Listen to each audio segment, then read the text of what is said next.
ಹರಿ ಓಂ ಬ್ರಹ್ಮರುದ್ರಾದಿವಂದ್ಯಂ ತ್ವಾಂ ಭಜೆ ವೆಂಕಟನಾಯಕಂ ನಿವಾರಯಾಶ್ವನಿಷ್ಟಾನಿ ಸಾಧಯೇಷ್ಟಾನಿ ಮಾಧವ.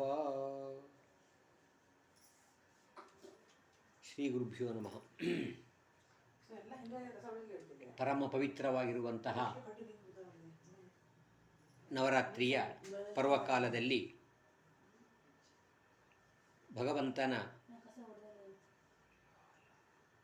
ಅನೇಕ ಅವತಾರಗಳಲ್ಲಿ ಒಂದಾಗಿರುವಂತಹ ಶ್ರೀನಿವಾಸ, ವೆಂಕಟೇಶ ಇತ್ಯಾದಿ ನಾಮಗಳಿಂದ ಕರೆಯಲ್ಪಡುವಂತಹ ಆ ಭಗವಂತನ ಅದ್ಭುತವಾಗಿರ್ತಕ್ಕಂತಹ ಮಹಿಮೆ, ಅವನ ಮಂಗಲಕರವಾಗಿರ್ತಕ್ಕಂತಹ ವಿವಾಹದ ವೃತ್ತಾಂತ ಇತ್ಯಾದಿಗಳನ್ನು ನಾವು ಶ್ರವಣವನ್ನು ಮಾಡಬೇಕಾಗಿದೆ. ಈ ಒಂದು ಹಿನ್ನೆಲೆಯಲ್ಲಿ ಪರಮಾತ್ಮನ ಈ ಒಂದು ಮಹಿಮೆ, ಶ್ರೀನಿವಾಸನ ಮಹಿಮೆ, ಅವನು ನೆಲೆಸಿರುವಂತಹ ಪರ್ವತದ ಮಹಿಮೆ, ಅಲ್ಲಿರುವ ನಾನಾ ವಿಧವಾದ ತೀರ್ಥಗಳ ಮಹಿಮೆ, ದೇವತೆಗಳು ಮೊದಲು ಮಾಡಿಕೊಂಡು ಎಲ್ಲ ಋಷಿಮುನಿಗಳು ಅಲ್ಲಿ ಬಂದು ಭಗವಂತನ ಸೇವೆಯನ್ನು ಮಾಡಿರುವಂತಹದ್ದು ಇತ್ಯಾದಿ ಅದ್ಭುತವಾಗಿರತಕ್ಕಂತಹ ಆ ಚರಿತ್ರೆಯನ್ನು ಬೇರೆ ಬೇರೆ ಕಡೆಗೆ ವೇದವ್ಯಾಸ ದೇವರು ಪುರಾಣಗಳಲ್ಲಿ ವರ್ಣನೆ ಮಾಡಿದ್ದನ್ನು ನಾವು ಕಾಣ್ತೇವೆ. ಭವಿಷ್ಯೋತ್ತರ ಪುರಾಣದಲ್ಲಿ ಬರುವಂತಹ ಶ್ರೀನಿವಾಸನ ಮಹಿಮೆಯನ್ನು ನಾವು ಕಾಣುವಾಗ ಸೂತ ಶೌನಕರ ಸಂವಾದ ರೂಪವಾಗಿ ಬರುವಂತಹದ್ದು ಈ ಒಂದು ಕಥೆಯಾಗಿದೆ. ಜನಕರಾಜ ತಾನು ರಾಜ್ಯವನ್ನು ಪರಿಪಾಲನೆ ಮಾಡ್ತಾ ಇರುವ ಕಾಲಕ್ಕೆ ಅವನಿಗೆ ಭಗವಂತ ಒಂದು ದುಃಖವನ್ನು ಕೊಟ್ಟ. ಎಲ್ಲ ವಿಧವಾದ ಅವನಿಗೆ ಸುಖ ಸಮೃದ್ಧಿ ಇತ್ತು, ಅವನಿಗೆ ಯಾವ ವಿಧವಾದ ಕೊರತೆ ಇರಲಿಲ್ಲ. ಇಂತಹ ರಾಜನಿಗೆ ಭಗವಂತ ಒಂದು ದಿವಸ ದೊಡ್ಡದಾದ ದುಃಖವನ್ನು ತಂದುಕೊಟ್ಟಿದ್ದಾನೆ. ಅವನ ತಮ್ಮನಾಗಿರುವಂತಹ ಕುಶಕೇತು ಅಥವಾ ಕುಶಧ್ವಜ ಅಂತ ಕರೀತಾರೆ, ಅಂತಹ ಕುಶಕೇತು ರಾಜ ಅವನು ಮೃತನಾಗಿದ್ದಾನೆ.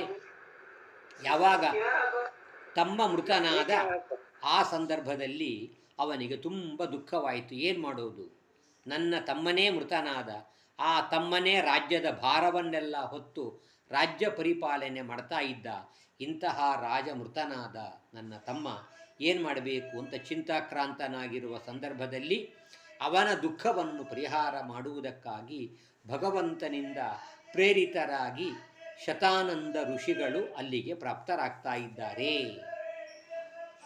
ಆ ಶತಾನಂದ ಋಷಿಗಳು ಬಂದು ರಾಜನಿಗೆ ದುಃಖವನ್ನು ಪರಿಹಾರ ಮಾಡುವುದಕ್ಕಾಗಿ ಅವನಿಗೆ ಭಗವಂತನ ಕಥೆ ಹೇಳಲಿಕ್ಕೆ ಆರಂಭವನ್ನು ಮಾಡ್ತಾ ಇದ್ದಾರೆ. ಇದರಿಂದ ವೇದವ್ಯಾಸ ದೇವರು ನಮಗೆ ತಿಳಿಸಿಕೊಡುವುದೇನು ಅಂದರೆ, ಮನುಷ್ಯನಿಗೆ ಜೀವನದಲ್ಲಿ ದುಃಖ ಅನ್ನುವುದಿದು ಎಲ್ಲರಿಗೂ ಬರುವಂಥದ್ದು. ದುಃಖ ಪರಿಹಾರಕ್ಕೆ ಉಪಾಯ ಯಾವುದು ಅಂತಂದಾಗ ಭಗವಂತನ ಕಥಾಶ್ರವಣ, ಭಗವಂತನ ನಾಮಸ್ಮರಣೆ.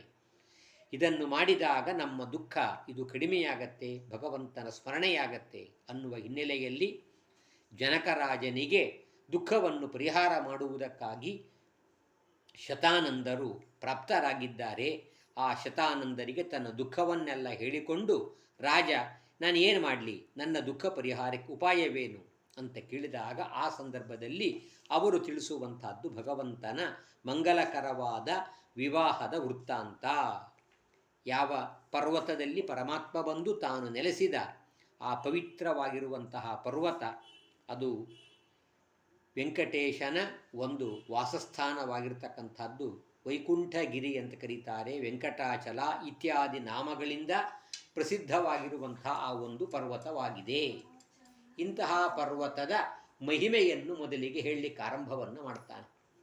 ಯುಗಕ್ಕೆ ಅನುಗುಣವಾಗಿ ಅದಕ್ಕೆ ಹೆಸರು ಬೇರೆ ಬೇರೆ ಬಂತು ಎಂಬುದಾಗಿ ತಿಳಿಸ್ತಾರೆ. ಈ ಒಂದು ಪರ್ವತದಲ್ಲಿ ಪರಮಾತ್ಮ ನೆಲೆಸಿದ್ದಾನೆ ಅಂತ. ಹಾಗಾಗಿ ಈ ಪರ್ವತಕ್ಕೆ ವಿಶೇಷವಾದ ಒಂದು ಪುಣ್ಯಪ್ರದವಾಗಿರ್ತಕ್ಕಂಥದ್ದಾಗಿದೆ, ಪುಣ್ಯವನ್ನು ಕೊಡ್ತಕ್ಕಂಥದ್ದು.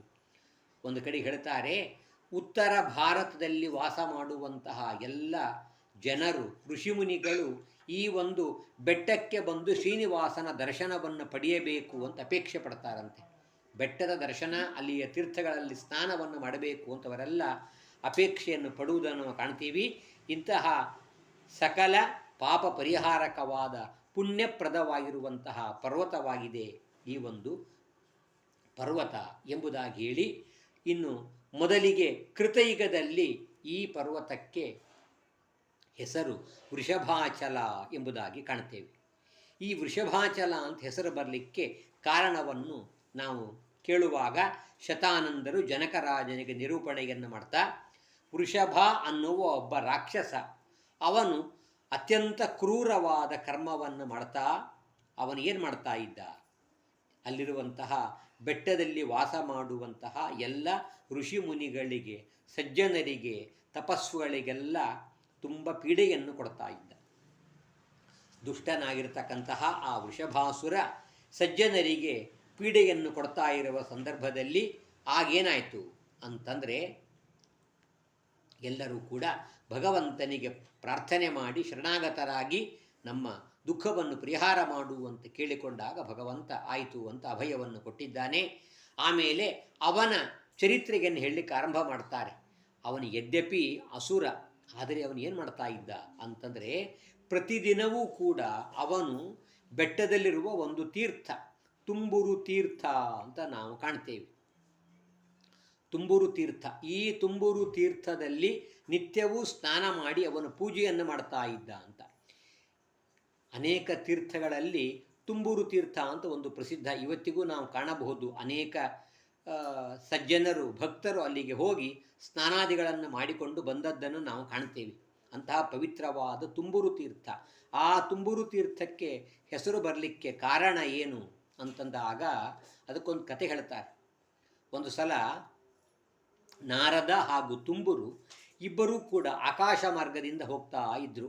ಇದು ಮತ್ತೊಂದು ಪುರಾಣದಲ್ಲಿ ಬರುವಂಥ ಕಥೆ ಇದು.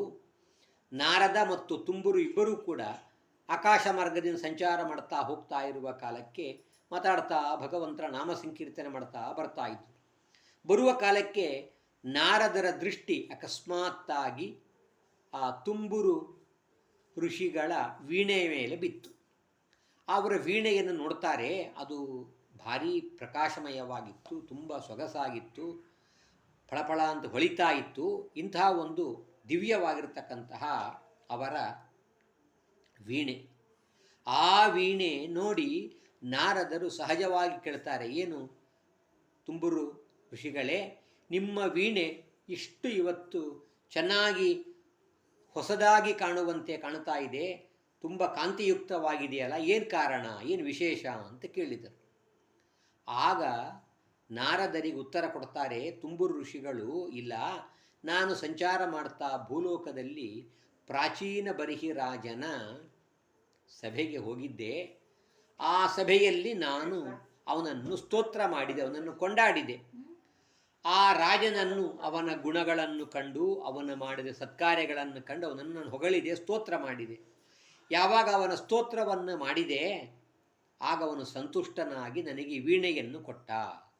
ಹಾಗಾಗಿ ಈ ವೀಣೆ ಇದು ತುಂಬ ಚೆನ್ನಾಗಿ ಹೊಸದಾಗಿದೆ, ಅವನ ರಾಜ ಕೊಟ್ಟದ್ದು ಅಂತ ನಡೆದ ಘಟನೆಯನ್ನು ಯಥಾವತ್ತಾಗಿ ನಾರದರ ಮುಂದೆ ಹೇಳಿದರು ತುಂಬುರು ಋಷಿಗಳು. ಅದು ಕೇಳಿ ನಾರದರು ಏನು ಮಾಡಿದ್ರು ಗೊತ್ತೇ, ಕೋಪಗೊಂಡು ಆ ತುಂಬುರು ಋಷಿಗಳಿಗೆ ಶಾಪ ಕೊಡ್ತಿದ್ದಾರೆ. ಅಲ್ಲ, ನೀವು ಏನು ಮಾಡಿದ್ರಿ ತುಂಬುರು ಋಷಿಗಳೇ, ಭಗವಂತ ನಮಗೆ ವಾಣಿ ಮಾತು ಕೊಟ್ಟದ್ದು, ವಾಗೀಂದ್ರಿಯವನ್ನು ಭಗವಂತ ಕೊಟ್ಟದ್ದು ಯಾಕೆ ಅಂದರೆ ನನ್ನ ಸ್ತೋತ್ರ ಮಾಡಿ, ವಾಣಿ ಗುಣಾನುಕಥನೆ ಎಂಬುದಾಗಿ ಭಾಗವತ ಹೇಳುವಂತೆ ನಮ್ಮ ವಾಣಿ, ನಮ್ಮ ಮಾತು ಭಗವಂತನ ಗುಣಗಾನವನ್ನು ಮಾಡುವಂತೆ ಆಗಬೇಕು. ಭಗವಂತನ ಗುಣಗಾನವನ್ನು ಮಾಡುವಂತೆ ಆಗಬೇಕು. ಅದು ಬಿಟ್ಟು ಇನ್ಯಾರ್ಯಾರೋ ಸ್ತೋತ್ರವನ್ನು ಮಾಡಿದರೆ ಅದರಿಂದ ಪ್ರಯೋಜನವಿಲ್ಲ. ವಿಷ್ಣು ಸ್ತುತಿಯಲ್ಲಿ ಸತ್ಯಸಂಧ ತೀರ್ಥರು ದೇವರನ್ನು ಕುರಿತು ಪ್ರಾರ್ಥನೆ ಮಾಡುವಾಗ ನಮ್ಮೆಲ್ಲರ ಅವಸ್ಥೆ ಹೇಗಿದೆ ಎಂದು ಹೇಳ್ತಾರೆ. ನರಾನ್ ಸ್ತುತ್ವಾ ನೀಚಾನ್ ಉದರ ಭರಣಾಸಕ್ತ ಹೃದಯ ಎಂಬುದಾಗಿ ಹೇಳ್ತಾರೆ. ನಾನು ಹೇಗಿದ್ದೇನೆ ಅಂತಂದರೆ, ನರಾನ್ ಸ್ತುತ್ವಾ ನೀಚಾನ್, ಅಧಮರಾಗಿರ್ತಕ್ಕಂತಹ ಜನರನ್ನು ಹೊಗಳಿ ಸ್ತೋತ್ರ ಮಾಡಿ ನನ್ನ ಹೊಟ್ಟೆಯನ್ನು ತುಂಬಿಕೊಳ್ಳುವಂತಹ ನಾನು ಕೆಲಸವನ್ನು ಮಾಡ್ತಾ ಇದ್ದೇನೆ ಅಂತ ನಮ್ಮೆಲ್ಲರನ್ನು ಉದ್ದೇಶಿಸಿ ಅವರು ಹೇಳ್ತಾರೆ. ಹಾಗಾಗಿ ನೀನು ಈ ರೀತಿಯಾಗಿ ರಾಜನ ಸ್ತೋತ್ರ ಮಾಡ್ತೀಯಾ ಅಂತ ಹೇಳಿ ನಿನಗೆ ನನ್ನ ಜೊತೆ ಸಂಚಾರ ಮಾಡಲಿಕ್ಕೆ ಯೋಗ್ಯತೆ ಇಲ್ಲ ಅಂತ ಶಾಪ ಕೊಟ್ಟು ನೀನು ಕೆಳಗೆ ಬೀಳು, ಕೆಳಗೆ ಭ್ರಷ್ಟನಾಗು ಅಂತ ಹೇಳಿದಾಗ ನಾರದರ ಶಾಪದಿಂದ ಆ ತುಂಬುರು ಋಷಿಗಳು ಕೆಳಗೆ ಬಿದ್ದರು. ಎಲ್ಲಿ ಬಿದ್ದರು? ಭೂಲೋಕದಲ್ಲಿ ಎಲ್ಲೋ ಒಂದು ಅರಣ್ಯ, ಅಲ್ಲಿ ಬಿದ್ದಿದ್ದಾರೆ. ಆಮೇಲೆ ಅಲ್ಲಿ ಓಡಾಡಿ ಕೊನೆಗೆ ಅವರಿಗೆ ಗೊತ್ತಾಯಿತು ಇದು ಒಂದು ಶ್ರೇಷ್ಠವಾದ ಪರ್ವತ ಅಂತ ಗೊತ್ತಾಯಿತು. ಆ ಪರ್ವತ ಅದೇ ಈ ಒಂದು ನಾವು ಕಾಣುವಂತಹ ಏನು ಇವತ್ತಿನ ವೆಂಕಟಾಚಲ ಅಂತ ಕಾಣ್ತೀವಿ, ಆ ಒಂದು ಪರ್ವತದ ಮೇಲೆ ಸಂಚಾರವನ್ನು ಮಾಡ್ತಾ ಅಲ್ಲಿ ಒಂದು ತೀರ್ಥ, ಘೋಣ ತೀರ್ಥ ಅಂತ, ಆ ತೀರ್ಥದ ಸಮೀಪ ಬಂದು ನಿತ್ಯವೂ ಕೂಡ ಅಲ್ಲಿ ತೀರ್ಥದಲ್ಲಿ ಸ್ನಾನವನ್ನು ಮಾಡಿ ಭಗವಂತನ ಆರಾಧನೆ ಪೂಜೆಯನ್ನು ಮಾಡ್ತಾ ಇದ್ದರು. ಹೀಗೆ ಎಷ್ಟೋ ದಿನಗಳು ಕಳಿತು ಅನೇಕ ವರ್ಷಗಳು ಕಳೆದ ಮೇಲೆ ಭಗವಂತ ಸಂತುಷ್ಟನಾಗಿ ಅವರಿಗೆ ದರ್ಶನವನ್ನು ಕೊಟ್ಟು ಅನುಗ್ರಹವನ್ನು ಮಾಡಿದ ಎಂಬುದಾಗಿ ಹೇಳ್ತಾರೆ. ಆಗ ಆ ತುಂಬುರು ಋಷಿಗಳು ಭಗವಂತನಿಗೆ ಪ್ರಾರ್ಥನೆ ಮಾಡಿ ವರವನ್ನು ಕೊಡುವಂತ ಬೇಡಿದರಂತೆ.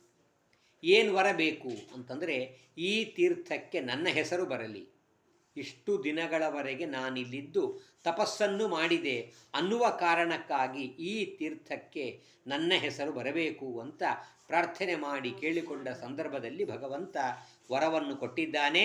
ಹಾಗಾಗಿ ಆ ತೀರ್ಥಕ್ಕೆ ಏನು ಕರೀತಾರೆ ಅಂದರೆ, ಅವತ್ತಿನಿಂದ ಘೋಣ ತೀರ್ಥ ಅನ್ನುವ ತೀರ್ಥಕ್ಕೆ ತುಂಬುರು ತೀರ್ಥ ಅಂತ ಹೆಸರು ಬಂತು ಅಂತ ನಾವು ಕಾಣ್ತೀವಿ. ಆ ತುಂಬುರು ತೀರ್ಥದಲ್ಲಿ ನಿತ್ಯ ಸ್ನಾನವನ್ನು ಮಾಡ್ತಾ ಇದ್ದ ಈ ರಾಕ್ಷಸನಾಗಿರ್ತಕ್ಕಂಥವನು ಯಾರು? ವೃಷಭ. ಆ ತೀರ್ಥದಲ್ಲಿ ಸ್ನಾನ ಮಾಡಿ ನರಸಿಂಹಾತ್ಮಿಕಾಂ ದಿವ್ಯಾಂ ಸುಕರಾಲಾಂ ಅಧೋಮುಖಿ, ನರಸಿಂಹದೇವರ ಶಾಲಿಗ್ರಾಮ ಪೂಜೆ ಮಾಡ್ತಾ ಇದ್ದ. ಆ ನರಸಿಂಹದೇವರ ಶಾಲಿಗ್ರಾಮ ಅದು ಎಂಥದ್ದು ಅಂತಂದರೆ ಅತ್ಯಂತ ಭಯಂಕರವಾಗಿರ್ತಕ್ಕಂಥದ್ದು. ಶಾಲಿಗ್ರಾಮಕ್ಕೆ ಅಧೋಮುಖ, ಕೆಳಗಿನ ಭಾಗದಲ್ಲಿ ಮುಖವಂತೆ. ಶಾಲಿಗ್ರಾಮಕ್ಕೆ ವದನ ಅಂತ ಇರಬೇಕು, ಶಾಲಿಗ್ರಾಮಕ್ಕೆ ವದನ ಅಂತ ಇರಬೇಕು. ಅಂದರೆ ಅದಕ್ಕೊಂದು ಓಪನಿಂಗ್ ಇರಬೇಕು, ರಂಧ್ರ ಇರಬೇಕು. ಇಲ್ಲದಿದ್ದರೆ ಅದು ಶಿಲೆ ಅಷ್ಟೇ, ಶಾಲಿಗ್ರಾಮ ಅಂತ ಆಗುವುದಿಲ್ಲ.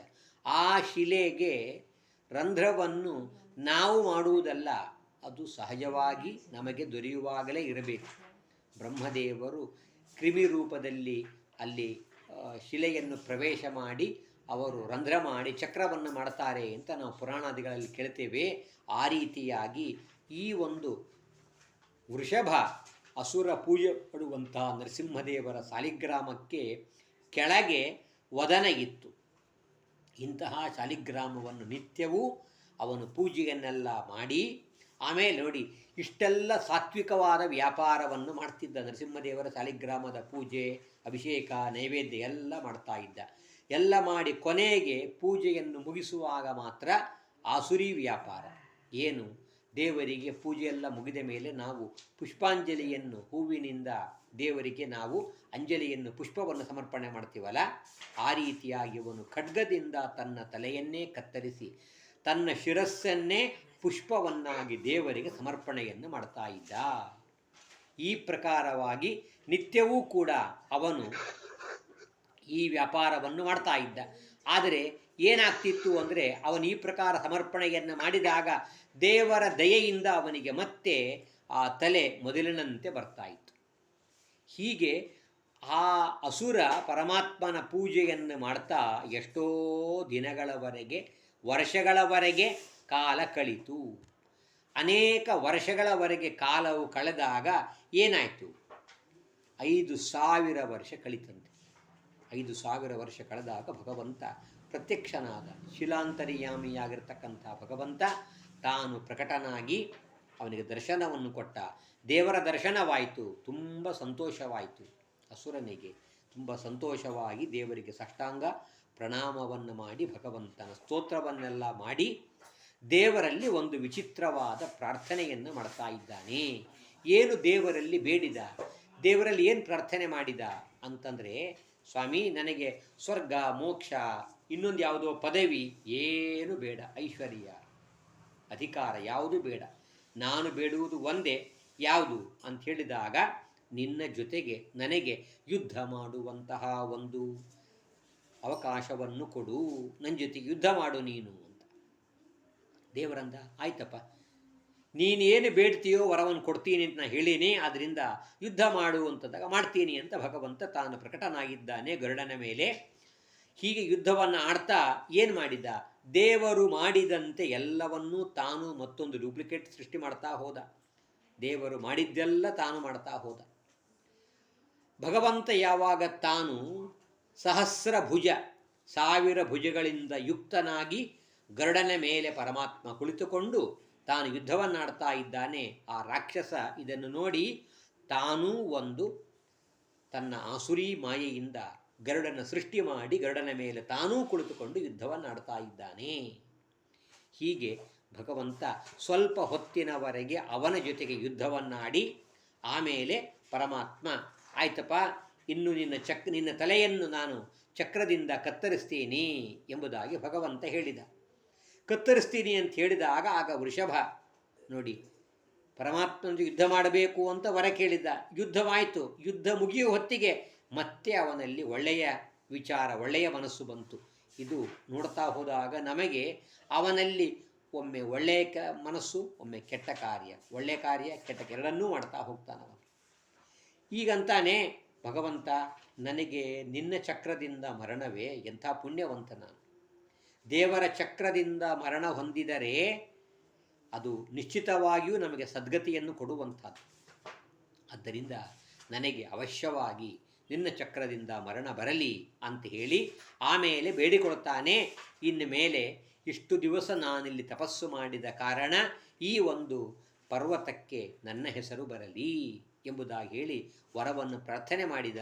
ಹಾಗಾಗಿ ಅವತ್ತಿನಿಂದ ಕೃತಯುಗದಲ್ಲಿ ಆ ಪರ್ವತಕ್ಕೆ ವೃಷಭಾಚಲ ಅಂತ ಹೆಸರು ಬಂತು ಎಂಬುದಾಗಿ ತಿಳಿಸಿ, ಆಮೇಲೆ ಜನಕರಾಜನ ಮುಂದಿನ ಪ್ರಶ್ನೆಗೆ ಉತ್ತರ ರೂಪವಾಗಿ ತ್ರೇತಾಯುಗದಲ್ಲಿ ಅಂಜನಾಚಲ ಅಂತ ಹೆಸರು ಬರಲಿಕ್ಕೆ ಕಾರಣವೇನು ಅಂತ ಕೇಳಿದಾಗ ಅದಕ್ಕೆ ಕಾರಣ ಹೇಳ್ತಾ ಇದ್ದಾರೆ. ಕೇಸರಿ ಎಂಬ ಒಬ್ಬ ಕಪಿ, ಆ ಕೇಸರಿ ಎಂಬ ಕಪಿಯ ಹೆಂಡತಿ ಅಂಜನಾ ಅಂಥೇಳಿ, ಆ ಅಂಜನಾ ಎಂಬತಕ್ಕಂಥವಳು ಅನಪತ್ಯಾಖ್ಯ ದುಃಖೇನ ಮತಂಗ ಮುನಿಮಭ್ಯಗಾ, ಸಂತಾನವಿಲ್ಲದಿರುವ ಸಂದರ್ಭದಲ್ಲಿ ಮತಂಗ ಋಷಿಗಳ ಹತ್ತಿರ ಹೋಗಿ ಆ ಮತಂಗ ಋಷಿಗಳಿಗೆ ಅವಳು ಬೇಡಿಕೊಳ್ತಾ ಇದ್ದಾಳೆ, ನನಗೆ ಸಂತಾನವಿಲ್ಲ, ಅದಕ್ಕಾಗಿ ನನಗೆ ಸಂತಾನವಾಗುವಂತೆ ಅನುಗ್ರಹವನ್ನು ಮಾಡಿ ಅಂತ ಹೇಳಿ ಅವಳು ಪ್ರಾರ್ಥನೆಯನ್ನು ಮಾಡ್ತಾ ಇದ್ದಾಳೆ. ಕಿಮ್ಮೆ ತಾಪಸ ಶಾರ್ದೂಲ ಅಪುತ್ರಾಯಾಶ್ಚ ಕಾ ಗತಿ, ನನಗೇನು ಗತಿ, ನನಗೆ ಸಂತಾನವಾಗುವುದು ಹೇಗೆ ಅಂತ ಈ ಪ್ರಕಾರವಾಗಿ ಅವಳು ಕೇಳಿಕೊಳ್ತಾ ಇದ್ದಾಳೆ. ಇಲ್ಲಿ ಇನ್ನೊಂದು ಕಥೆಯನ್ನು ನಾವು ಕಾಣ್ತೇವೆ. ಬ್ರಹ್ಮಾಂಡ ಪುರಾಣದಲ್ಲಿ ಈ ಅಂಜನಾದೇವಿಯ ಉತ್ಪತ್ತಿ ಹೇಗಾಯಿತು ಅನ್ನೋದನ್ನು ತಿಳಿಸ್ತಾರೆ ನೋಡಿ. ಈ ಅಂಜನಾದೇವಿ ತಂದೆ ಹೆಸರು ಕೇಸರಿ ಅಂತ, ಗಂಡನ ಹೆಸರು ಕೇಸರಿ, ತಂದೆ ಹೆಸರು ಕೇಸರಿ. ಹಾಗಾಗಿ ತ್ರೇತಾಯುಗದಲ್ಲಿ ಕೇಸರಿ ಎಂಬತಕ್ಕಂತಹ ಒಬ್ಬ ಕಪಿ, ಆ ಕಪಿ ಏನು ಮಾಡಿದ ಅಂತಂದರೆ, ಆ ಕೇಸರಿ ಎಂಬತಕ್ಕಂತಹ ಕಪಿ ಅಂತ ಹೇಳುವುದಿಲ್ಲ, ಅಸುರ ಅಂತ ಹೇಳ್ತಾರೆ. ಕೇಸರಿ ಎಂಬ ಒಬ್ಬ ಅಸುರ, ಅವನೇನು ಮಾಡಿದ ಅಂತಂದಾಗ ತನಗೆ ಉತ್ತಮ ಸಂತಾನ, ಪುತ್ರ ಸಂತಾನವಾಗಬೇಕು ಅಂತ ತಪಸ್ಸನ್ನು ಮಾಡ್ತಾ ಇದ್ದಾನೆ. ಪಂಚಾಕ್ಷರೇಣ ಜಪ್ಯೇನ, ಪಂಚಾಕ್ಷರ ಮಂತ್ರ, ಪಂಚಾಕ್ಷರ ಶಿವ ಮಂತ್ರ ಪ್ರಸಿದ್ಧವಾದದ್ದು ಓಂ ನಮಃ ಶಿವಾಯ ಎಂಬುವಂತಹ ಪಂಚಾಕ್ಷರ ಶಿವಮಂತ್ರದಿಂದ ರುದ್ರದೇವರನ್ನು ಸಂತೋಷಪಡಿಸಿದಾಗ ಆಗ ರುದ್ರದೇವರು ಪ್ರಕಟರಾದರು. ವರವನ್ನು ಕೇಳು ಅಂತ ಹೇಳಿದ ಸಂದರ್ಭದಲ್ಲಿ ಅವರಂತಾರೆ, ಪುತ್ರ ಮಿಚ್ಛಾಭಿ ಬಲಿನಂ, ಆ ಕೇಸರಿ ಎಂಬ ಅಸುರ ರುದ್ರದೇವರಿಗೆ ವರವನ್ನು ಬೇಡಿ ನನಗೆ ಉತ್ತಮವಾಗಿರ್ತಕ್ಕಂಥ ಬಲಿಷ್ಠನಾದ ಮಗ ಬೇಕು, ಮಹಾಧೈರ್ಯವಂತ ಮಹಾಬುದ್ಧಿವಂತನಾದ ಮಗ ಬೇಕು ಅಂತ ಕೇಳಿದಾಗ ರುದ್ರದೇವರಂತಾರೆ, ಇಲ್ಲಪ್ಪ, ನಿನಗೆ ನಾನು ಪುತ್ರ ಸಂತಾನವನ್ನು ಕೊಡಲಾರೆ. ಯಾಕೆ? ವಿಧಿ ನಿನಗೆ ಪುತ್ರಹೀನತ್ವ ಅಂತ ಹೇಳಿಬಿಟ್ಟಿದೆ. ನಿನ್ನ ಕರ್ಮಾನುಸಾರ ನಿನಗೆ ಪುತ್ರ ಸಂತಾನ ಆಗುವ ಹಾಗೆ ಇಲ್ಲ. ಅದಕ್ಕಾಗಿ ನಾನು ನಿನಗೆ ಪುತ್ರ ಸಂತಾನವಾಗುವಂತೆ ವರವನ್ನು ಕೊಡಲಾರೆ.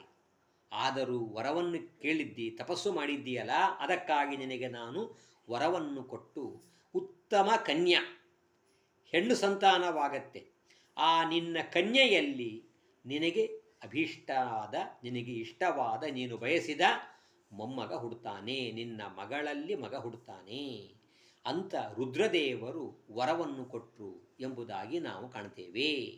ಈ ಪ್ರಕಾರ ಆ ಅಂಜನಾದೇವಿ ಅವಳು ಅಲ್ಲಿ ಹುಟ್ಟಿ ಬಂದಳು ಅಂತ ಹೇಳ್ತಾರೆ. ಮುಂದೆ ಆ ಅಸುರೇಂದ್ರ ಕೇಸರಿ ಎಂಬತಕ್ಕಂಥವನು, ಅವಳಲ್ಲಿ ಅವನಿಗೆ ಮಗಳು ಹುಟ್ಟಿದಳು, ಅವಳೇ ಅಂಜನಾ ಎಂಬುದಾಗಿ. ಅಂಜನಾ ಅಂಥೇಳಿ ಆಮೇಲೆ ಏನಾಯಿತು, ಕಾಲ ಕಳೆದದ್ದು, ಅವಳು ದೊಡ್ಡವಳಾಗಿ ಬೆಳೀತಾ ಇದ್ದಾಳೆ, ಉತ್ತಮವಾಗಿರ್ತಕ್ಕಂಥ ಸೌಂದರ್ಯವಿತ್ತವಳಿಗೆ. ಪಿತುಸ್ತಸ್ಯಾಂಚ ವವೃಧೆ ಪ್ರಮೋದಸ್ತು ದಿನೇ ದಿನೇ. ನೋಡಿ, ತನ್ನ ಮಗಳಾದರೂ ಆ ಮಗಳನ್ನು ಮಗನಂತೆ ತುಂಬ ಪ್ರೀತಿಯಿಂದ ಪೋಷಣೆಯನ್ನು ಮಾಡಿ ಆ ಕೇಸರಿ ಎಂಬ ಅಸುರ ಬೆಳೆಸ್ತಾ ಇದ್ದಾನೆ, ರಕ್ಷಣೆ ಮಾಡ್ತಾ ಇದ್ದಾನೆ.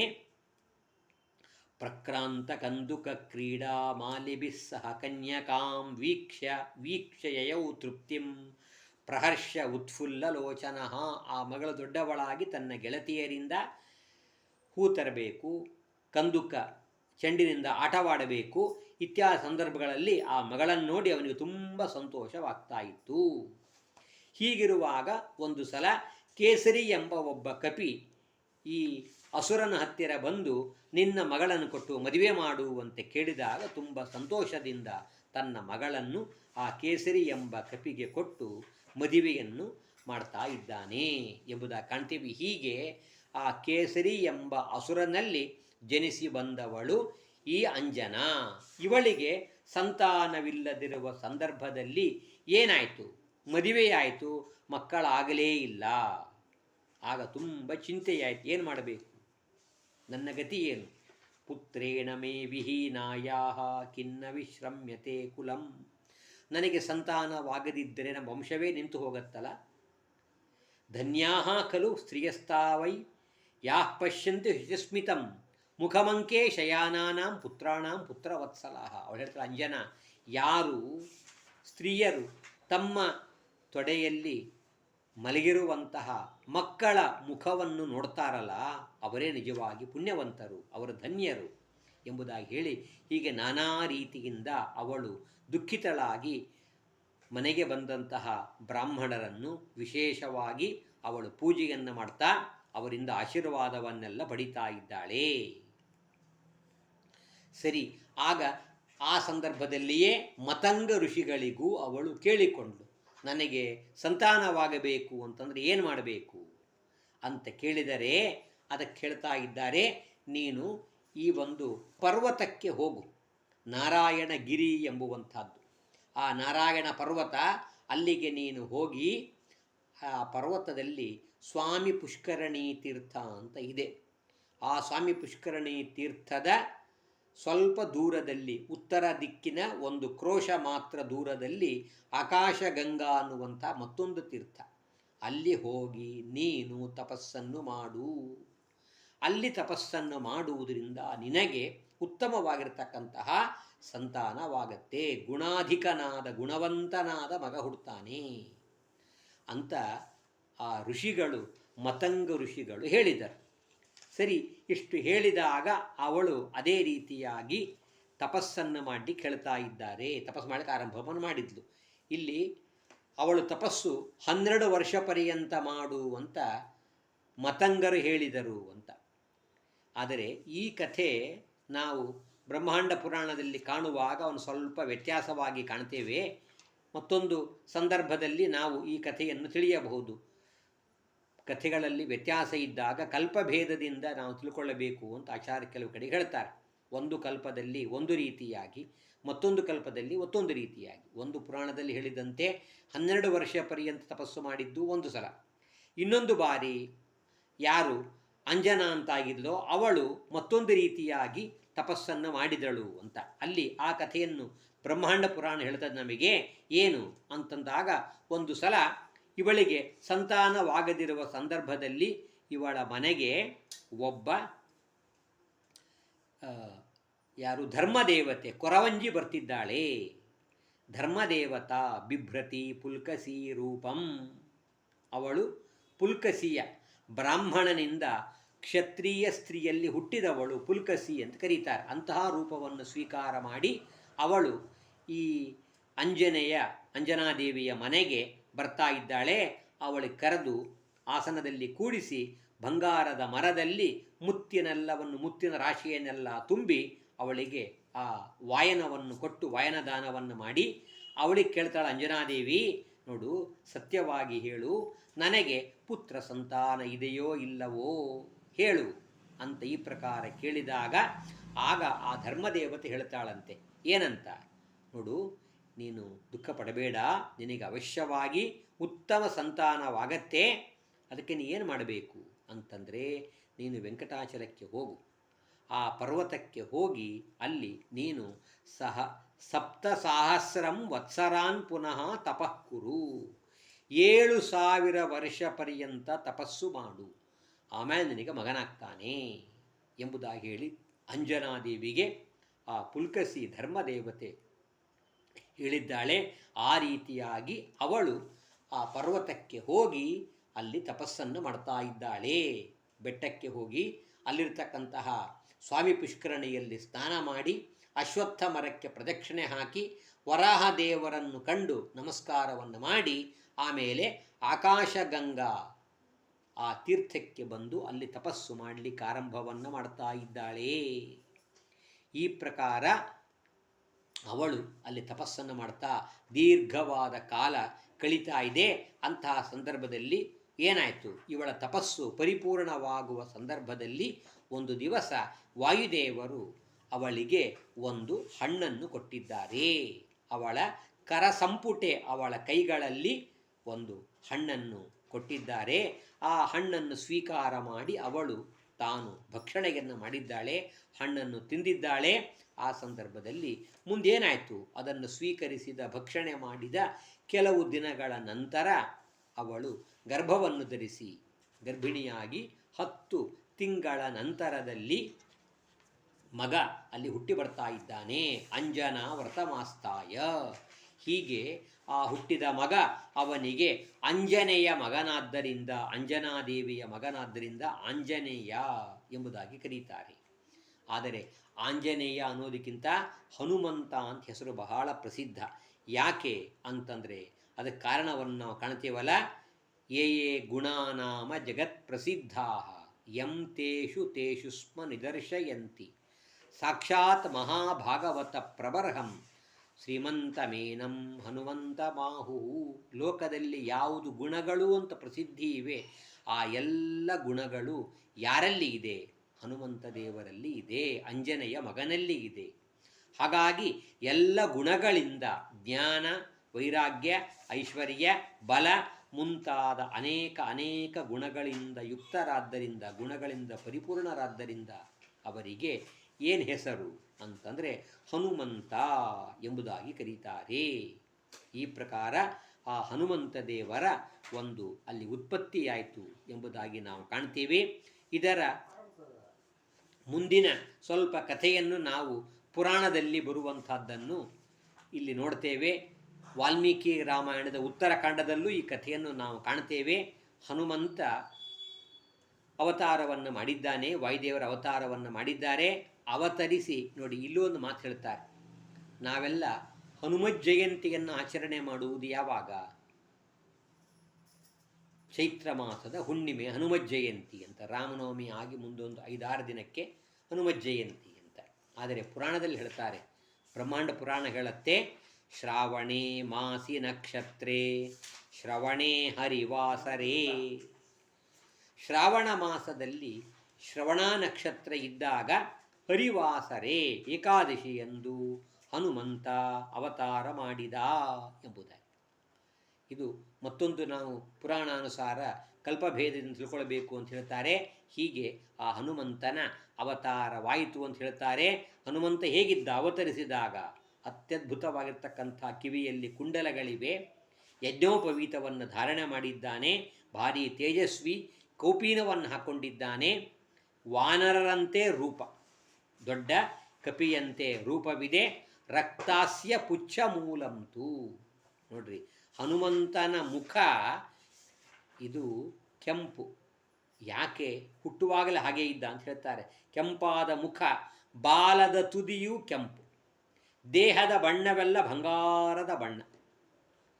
ಇಂತಹ ಅದ್ಭುತವಾಗಿರ್ತಕ್ಕಂತಹ ರೂಪ ಹನುಮಂತನದು ಅಂತ. ಆ ಹನುಮಂತ ಜನಿಸಿದ ಕೂಡಲೇ ಏನಾಯಿತು ಅಂತಂದಾಗ ಹಸಿವೆಯಾಗಿತ್ತಂತೆ.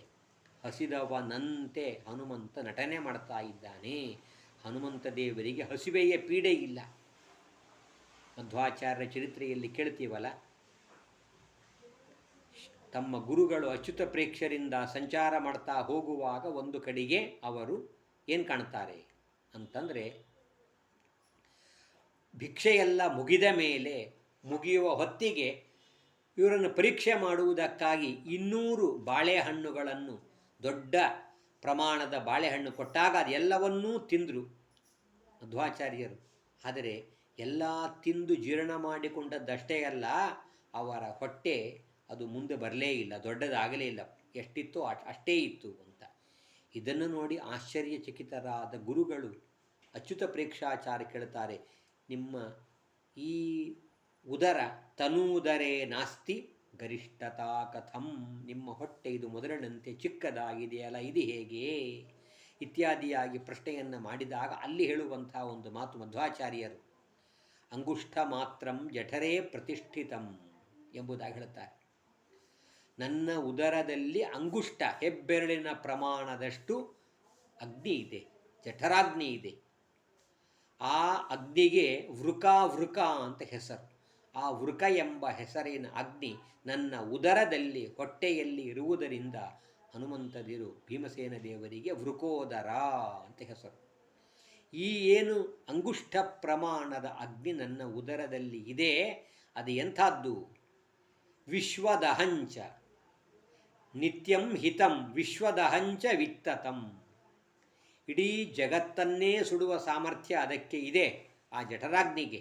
ಇಡೀ ಬ್ರಹ್ಮಾಂಡವನ್ನೇ ನಾನು ತಿಂದರೂ ಅದೆಲ್ಲ ನನಗೆ ಜೀರ್ಣವಾಗತ್ತೆ.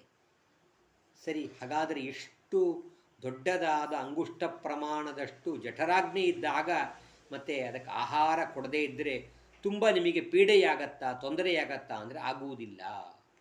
ನಿತ್ಯಂ ಹಿತಂ, ನನಗೆ ಹೊಟ್ಟೆಗೆ ಆಹಾರ ಹಾಕಿದರೂ ಆಹಾರ ಹಾಕದೇ ಇದ್ದರೂ ಸದಾಕಾಲ ನನಗೆ ಹಿತವನ್ನೇ ಉಂಟು ಮಾಡುತ್ತೆ ಅಗ್ನಿ. ಹಸಿವೆಯ ಬಾಧೆ, ಹಸಿವೆಯ ಪೀಡೆ ಇದು ವಾಯುದೇವರಿಗೆ ಎಂದೂ ಇಲ್ಲ. ಐತರೇಯ ಉಪನಿಷತ್ತಿನ ಭಾಷ್ಯದಲ್ಲಿ ಆಚಾರ್ಯರು ಮಾತು ಹೇಳ್ತಾರೆ, ಅಶನ ಪಿಪಾಸ ಅಪಾನಶ್ಚ ಮೃತ್ಯುಶ್ಚೇತಿ ಚತುರ್ವಿಧ ಏಕಏವ ಮಹಾನ್ ವಾಯು. ಎಲ್ಲ ಜೀವರಲ್ಲೂ ಇದ್ದು ಅಶನ ಪಿಪಾಸ, ತಿನ್ನಬೇಕೆನ್ನುವ ಇಚ್ಛಾ, ಕುಡಿಯಬೇಕೆನ್ನುವ ಬಯಕೆ, ಇದನ್ನು ಕೊಡುವವರು ವಾಯುದೇವರು. ವಿಚಾರ ಮಾಡಿ, ನಮಗೆ ಹಸಿವೆ ಇಲ್ಲ, ನೀರಡಿಕೆ ಇಲ್ಲ ಅಂತಾಗಿಬಿಟ್ರೆ ಏನುಳಿತು? ಬದುಕಿನ ಹೋರಾಟಕ್ಕೇನು ಅರ್ಥ ಇದೆ ಹೇಳಿ? ಬೆಳಗ್ಗಿನಿಂದ ಸಾಯಂಕಾಲ ತನಕ, ರಾತ್ರಿಯಿಂದ ಮತ್ತೆ ಬೆಳಗಿನ ತನಕ ಮಾಡುವ ಎಲ್ಲ ವ್ಯಾಪಾರ ಯಾವುದಕ್ಕಾಗಿ? ಹೊಟ್ಟೆಗಾಗಿ.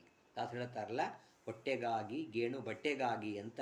ಆ ಹೊಟ್ಟೆ ಎಂಬುದೇ ಹಸಿವೇ ಇಲ್ಲ ಅಂತಾಗಿಬಿಟ್ರೆ, ಊಟವೇ ಬೇಕಾಗಿಲ್ಲ ಅಂತಾಗಿಬಿಟ್ರೆ ಗತಿ ಏನು? ಹಾಗಲ್ಲ, ನಮಗೆ ಹಸಿವೆ ನೀರಡಿಕೆಯನ್ನು ಕೊಡುವ ದೇವತೆ ವಾಯುದೇವರು. ಎಷ್ಟು ಪರಮೋಪಕಾರವನ್ನು ಮಾಡತಕ್ಕಂಥವ್ರು ಅಂದಮೇಲೆ ಅವರಿಗೆ ಹಸಿವೆಯ ಬಾಧೆ ಇಲ್ಲ, ಸರ್ವಥಾ ಹಸಿವೆಯ ಬಾಧೆ ಇಲ್ಲ. ಹಾಗಾಗಿ ಹನುಮಂತ ದೇವರು ತಾವು ಹಸಿದವರಂತೆ ನಟನೆ ಮಾಡ್ತಾ ಇದ್ದಾರೆ. ಆಗ ಅವರು ನೋಡ್ತಾರೆ ಮೇಲೆ, ಉದಯಾಚಲ ಸಂರೂಢಂ, ಮೇಲಿನಿಂದ ಉದಯಿಸಿ ಸೂರ್ಯ ಬರ್ತಾ ಇದ್ದಾನೆ. ಉದಯ ಪರ್ವತದಿಂದ ಕೆಂಪಾದ ಸೂರ್ಯಮಂಡಲ, ಅದನ್ನು ನೋಡಿ ಹಣ್ಣು ಅಂತ ತಿಳಿದು, ಹನುಮಂತನಿಗೆ ಭ್ರಾಂತಿ ಇಲ್ಲ, ಹನುಮಂತ ದೇವರಿಗೆ ಭ್ರಾಂತಿ ಇಲ್ಲ, ಹಣ್ಣು ಅಂತ ತಿಳಿದು ತಿನ್ನಬೇಕು ಅಂತ ಬೆಟ್ಟದಿಂದ ಮೇಲೆ ಹಾರಿದ ಸಂದರ್ಭದಲ್ಲಿ ಆಗೇನಾಯಿತು? ಆ ಸೂರ್ಯ ಮಂಡಲವನ್ನು ಹಿಡಿಯಬೇಕು ಅಂತ ಹೊರಟ್ರೆ ಎಲ್ಲ ಕಡೆಯ ಹಾಹಾಕಾರವಾಗ್ತಾ ಇದೆ. ಆ ಸಂದರ್ಭದಲ್ಲಿ ಏನಾಯಿತು? ಬ್ರಹ್ಮದೇವರು ಬಂದ್ರಂತೆ. ಬ್ರಹ್ಮದೇವರು ಬಂದು ಹನುಮಂತನ ಮೇಲೆ ಬ್ರಹ್ಮಾಸ್ತ್ರವನ್ನು ಪ್ರಯೋಗವನ್ನು ಮಾಡ್ತಾ ಇದ್ದಾರೆ.